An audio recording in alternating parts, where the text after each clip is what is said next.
यह कहानी है एक छोटे से गांव पातालपुर की, जहां अंधेरी रातों में कोई भी बाहर निकलने की हिम्मत नहीं करता था।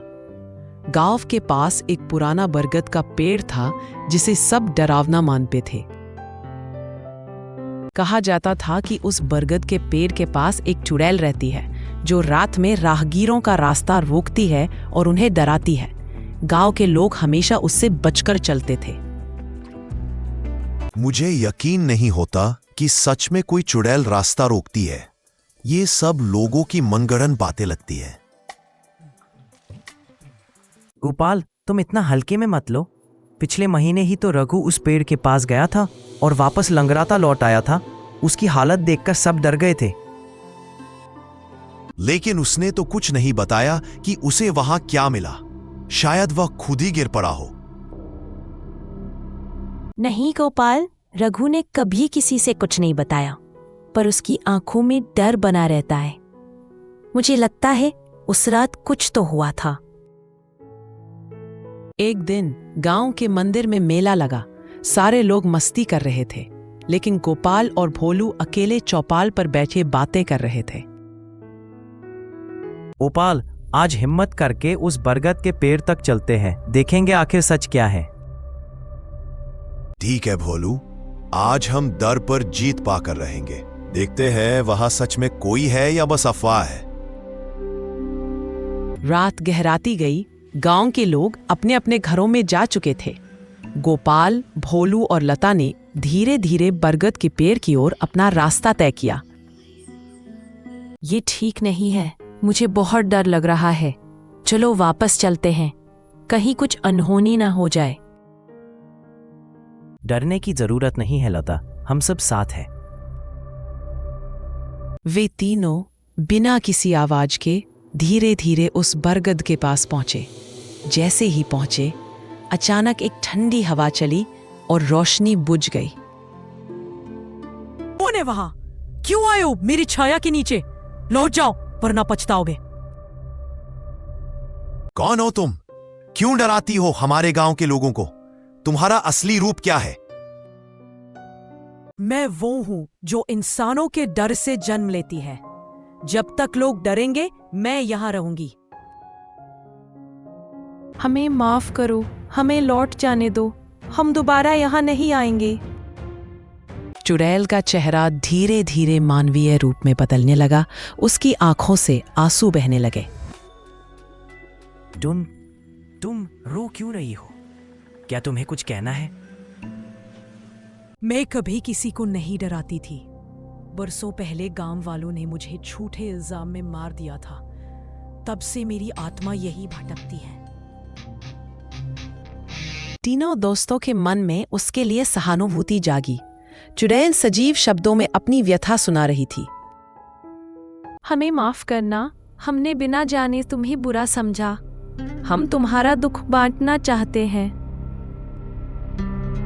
अगर तुम मेरी आत्मा को मुक्ति दिला दो तो मैं हमेशा के लिए यहां से चली जाऊंगी। हमें क्या करना होगा? कैसे तुम्हें मुक्ति दिला सकते हैं? उस पुराने मंदिर में मेरे नाम का दीपक जलाओ और सच को गांव वालों के सामने लाओ। अगले दिन गोपाल, भोलू और लता ने पूरे गांव के सामने सच्चाई बताई और मंदिर में दीपक जलाया। गांव वालों, अब डरने की जरूरत नहीं। सारी बातें और डर बस एक अतीत की गलती है। हम सबको उसकी आत्मा को शांति देने की कोशिश करनी चाहिए ताकि वो भी चैन से रह सके।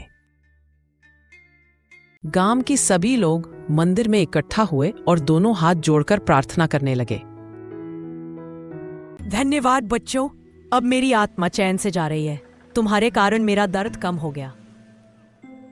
आसमान में हल्की सी रोशनी फैली और पेड़ के ऊपर से अचानक सफेद धुआं निकलकर ओझल हो गया। चुड़ैल की आत्मा को शांति मिली। देखो, अब उस पेड़ के पास बिल्कुल भी डर नहीं लगता। ये जगह पहले से कितनी शांत और सुंदर हो गई है। हमें हमेशा सच जानने और पुरानी गलतियों को सुधारने की कोशिश करनी चाहिए। और हमें कभी भी बिना सोचे समझे किसी के बारे में धारणा नहीं बनानी चाहिए। पातालपुर के लोग अब खुद को सुरक्षित मानने लगे। बरगद के पेड़ के नीचे अब बच्चे भी खेलते हुए नजर आने लगे।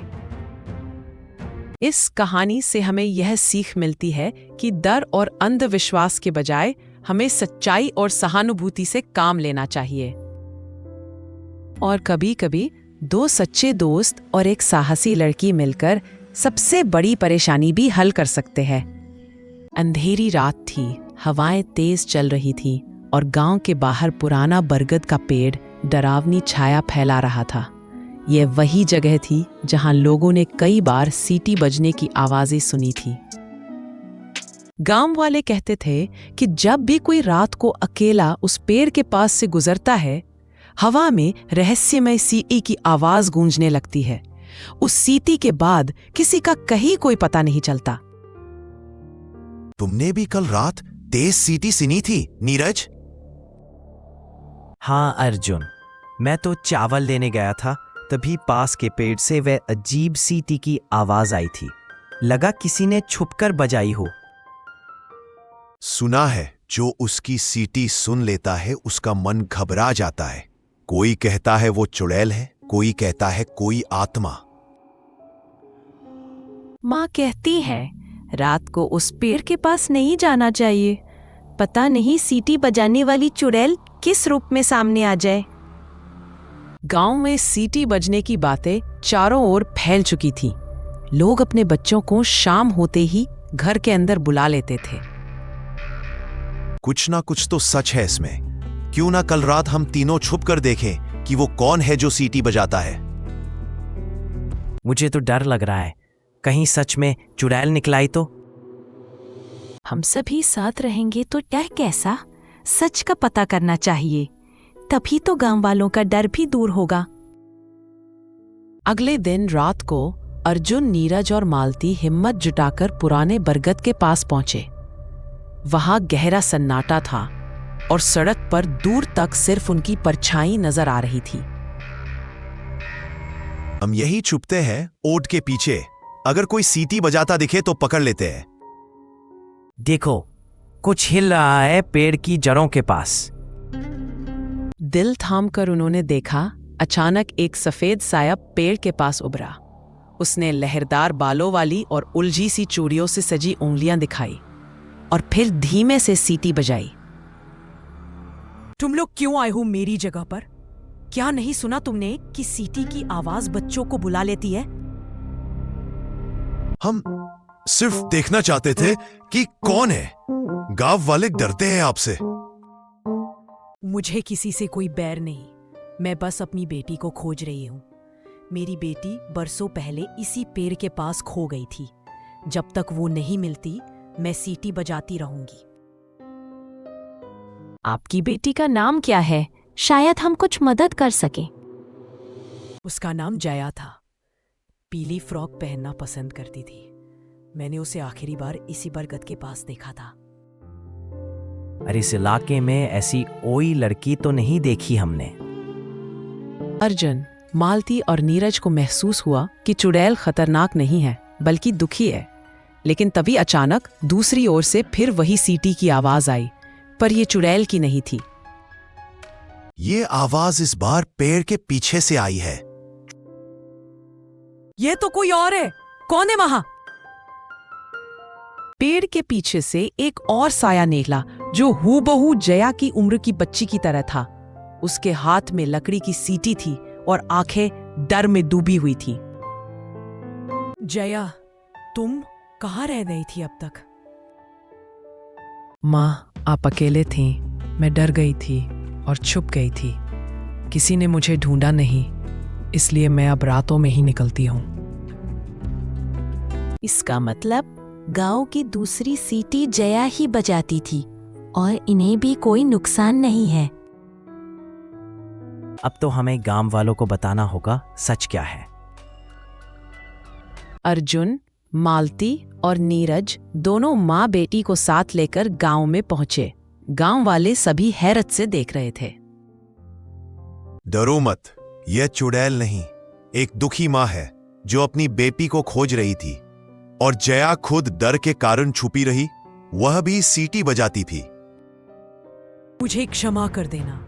मेरा इरादा कभी किसी को डराने का नहीं था। बस बेटी की याद में यहां भटक रही थी। अब मैं माँ के साथ हूं, कभी नहीं छूटूंगी। मुझे माफ करना कि मैंने सबको डरा दिया। अब कोई डर नहीं रहा। सीटी की आवाज अब हमें डराएगी नहीं, बल्कि माँ बेटी के मिलन की याद दिलाएगी। गांव वालों ने भी माँ बेटी को अपनाया। इसके बाद बरगद के नीचे सीटी की आवाज कभी डराने वाली नहीं लगी। इस घटना के बाद गांव में डर की जगह प्यार और अपनापन फैल गया। और सबसे बड़ी सीख ये मिली, हर रहस्य के पीछे कहीं न कहीं बिछड़ने की कहानी छुपी होती है।